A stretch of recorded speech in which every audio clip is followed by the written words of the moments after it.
Vous voyez que c'était une pièce très simple. Et pour cette fois-ci, on a une bride, donc une bride simple. Et vous la voyez, la bride en question, et on commence directement. On va aussi prendre l'outil, on va aller dans onglet esquisse, on prend l'outil esquisse, on sélectionne la vue de face, et on vient prendre l'outil cercle. Le premier cercle, on va le mettre ici. Le deuxième, on va le mettre juste ici à côté. Et c'est qu'on va faire, on va coter. Le premier, on va sélectionner, on va coter. Le diamètre sera 60. Et celui-ci, le diamètre sera à 30. Bien sûr, il faudra aussi coter la distance entre les deux cercles. 60.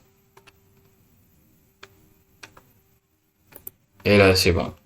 Bien sûr que je pris les distances, je vais un peu rapprocher mes cotations pour que je puisse bien le voir, le visualiser même là où je suis. Ce que je vais faire maintenant, je lâche l'outil à faisant échappe, je sélectionne le décentre et je vais les rendre horizontales. Donc ils seront tous horizontales avec une distance bien définie des 60 entre les deux. La deuxième chose, je vais prendre encore l'outil cercle, je continue. Je vais encore m'accrocher sur l'origine. Je fais un premier cercle, un second cercle ici. Je prends l'outil et ici je vais mettre 20. Ici aussi je vais mettre 40. Et en contraint, ce qui me reste à faire, c'est de relier avec des tangentes les deux cercles qui sont dehors. Donc ici, ce que je vais faire, je vais prendre l'outil ligne. Pour dessiner une ligne, il suffit de cliquer n'importe où, tracer la ligne et venir encore recliquer ici par exemple. Il y a cette possibilité. Là, on a la ligne. Et ce que je vais faire, je vais dire que non, cette ligne, et je vais créer une relation entre cette ligne. Je sélectionne aussi le cercle et je crée une relation de tangente. Je fais la même chose ici. Je sélectionne le cercle et aussi la ligne. Et je crée aussi une relation de tangente. Ensuite, bien sûr que la tangente ne sera pas vraiment au bout. Par exemple, ici, c'est vraiment au bout. Il n'y a pas des débordements. Mais ici, je dois couper la partie qui a débordé. Ok, c'est limite au point de tangente. Donc, c'est un peu ça. Et ici, je vais me rapprocher. Vous voyez que le point n'est pas éblété. Ça veut dire que le point, lui, certes, il y a une tangente, mais le point, lui, il s'en fout de cette tangente. Lui, il n'est pas obligé d'être collé, d'être le point de tangente. Alors, ce que je vais faire, je vais sélectionner le point en question. Je vais sélectionner aussi le cercle.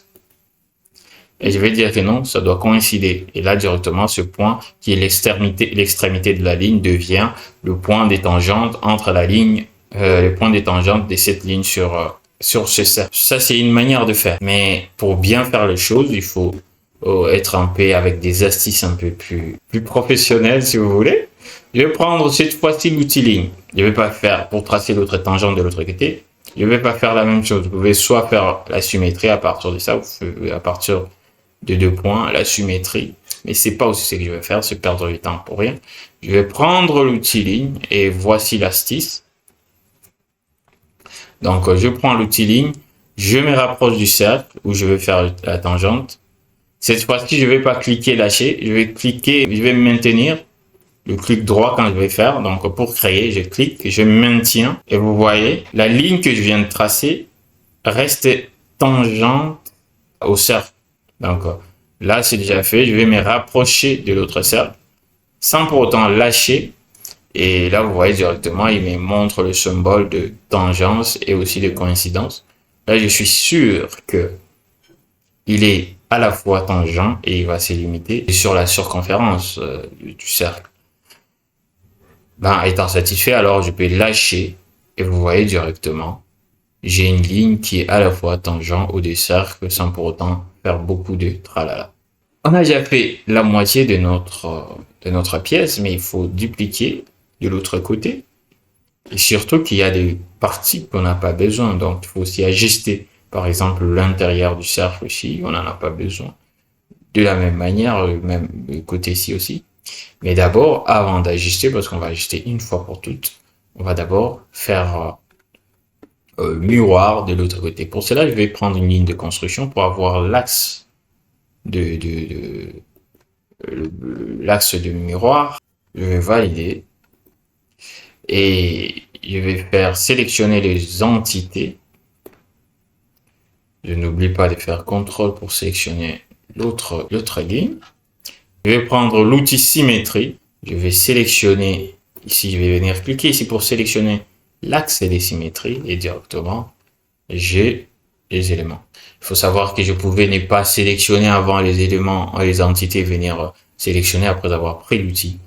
Ça dépend de vous. Parfois, je commence par sélectionner, parfois je commence par prendre l'outil. Vous voyez qu'on a déjà la forme de notre bride est finie. On peut déjà savoir ce qu'on est en train de vouloir faire jusque-là. Et tout est contraint, donc c'est très intéressant. Et on peut voir comment c'est écrit ici, totalement contraint. Les deux points qui sont en bleu, c'est juste de points extrémité de ligne de construction. C'est pas tragique. Ça reste comme ça. Enfin, ce qu'on va faire maintenant, c'est ajuster. Donc, on va prendre l'outil ajuster les entités et on va prendre ajustement intelligent. On va rester sur la première option. On va venir ajuster ici. Et pour ajuster, comme je l'ai dit dans d'autres vidéos, il suffit de cliquer, maintenir et essayer de passer au-dessus de la partie qu'on veut ajuster. Donc, je clique ici, je maintiens, je passe au-dessus et je vais ajuster. Je vais encore ajuster ici aussi. Et c'est bon, et j'ai tout ajusté. Et je trouve que c'est intéressant. Donc, ce que je vais faire, je vais valider mon esquisse. Valider d'abord. Voilà, là, c'était d'abord pour valider l'opération que je venais de faire. Là, je valide aussi l'esquisse. Je pars dans fonction et je vais venir ici, cliquer sur bossage. L'épaisseur de 10, je laisse l'épaisseur de 10 et je fais OK pour valider. Et là, j'ai ma pièce déjà finie. Ce qu'il me reste à faire maintenant, c'est de faire ressortir la partie milieu. Donc, pour cela, je vais créer l'autre esquisse. Je vais prendre l'outil esquisse. Et là, la hauteur de celui du milieu n'est pas la même chose que les deux. Donc, je vais les faire séparément. Je commence d'abord par les deux extrémités. Je vais convertir les entités. Donc, l'intérieur qui est là et aussi celui-ci. Je valide. Là, je vais prendre l'outil cercle. Je m'accroche ici. Je sélectionne. Et voilà l'erreur que je me suis fait. Vous voyez, si vous regardez, je suis allé m'en rapprocher, mais je ne me suis pas accroché. Donc, le symbole d'accrochage n'était pas vraiment visible. J'ai cliqué, vous voyez, apparemment. On peut penser qu'on s'est bien accroché, pourtant c'est pas bien. Je vais recommencer, je vais effacer. Je vais rentrer tout simplement. Je vais prendre l'outil cercle. Je vais me rassurer que je suis au centre, je clique. Et là, je viens me rapprocher ici parce que je sais que ça sera la même chose. De ce côté ici, je fais la même chose. Je m'assure que je me suis accroché. Je viens jusqu'à l'extrémité. Alors, je vais coter pour contraindre tout ça. Je valide. Je viens coter aussi celui-ci. Je valide.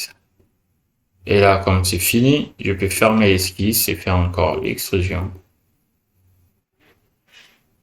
Et là, je peux tourner en appuyant sur la molette, juste extruder les 5.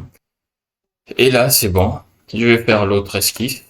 Ok, c'est la forme que je voulais. Je vais faire l'autre esquisse alors pour la partie du milieu. Alors, je vais encore resélectionner la même face. Je vais créer l'autre esquisse. Et ici aussi, je vais convertir l'entité, l'intérieur. Je convertis l'entité. Je prends l'outil cercle encore. Je m'arrange d'être bien accroché. Je viens jusqu'à l'extrémité, puis je fais la cotation 60. Je valide. C'est fini. Je valide les tout. Je valide aussi l'esquisse et je fais fonction bossage. Et ici, je vais sortir des points. Je valide. Et j'ai ma pièce finie qui est là. C'est une pièce qui est en acier, donc je vais changer la matière. Donc je vais venir ici sur l'arbre des créations, comme je connais au moins la matière de cette pièce. C'est une pièce en acier. Je vais venir ici sur matériaux, je vais faire clic droit. Et en faisant clic droit, j'ai la possibilité d'éditer le matériau. Le matériau n'est pas défini, il faut que je puisse définir le matériau. Et ici, j'ai plusieurs. Il y a une fenêtre qui vient de s'ouvrir et j'ai plusieurs types de matériaux ici. Moi, j'ai dit que c'est en acier, mais il faudra que je puisse spécifier quel acier. Il y a plusieurs types d'acier. C'est de l'acier allié S. Je regarde sur les propriétés de l'acier que je recherche exactement ce que le logiciel a spécifié. Exactement, oui. Alors, je vais appliquer et je vais fermer. Et vous voyez, il a changé l'aspect, il a pris l'aspect de l'acier. Donc, vous voyez un peu l'éclat métallique qui est bien visible sur la pièce. C'est vraiment très joli. Alors, là, on a vu comment changer la matière, comment changer l'aspect et aussi que les deux sont très différents. Par exemple, ici, on peut mettre un peu de peinture jaune ou de peinture rouge. Mais la matière ne va pas changer, ça va rester de l'acier. Et si on dimensionne avec, ça va dimensionner donc avec de l'acier allié. Donc c'est un peu ça.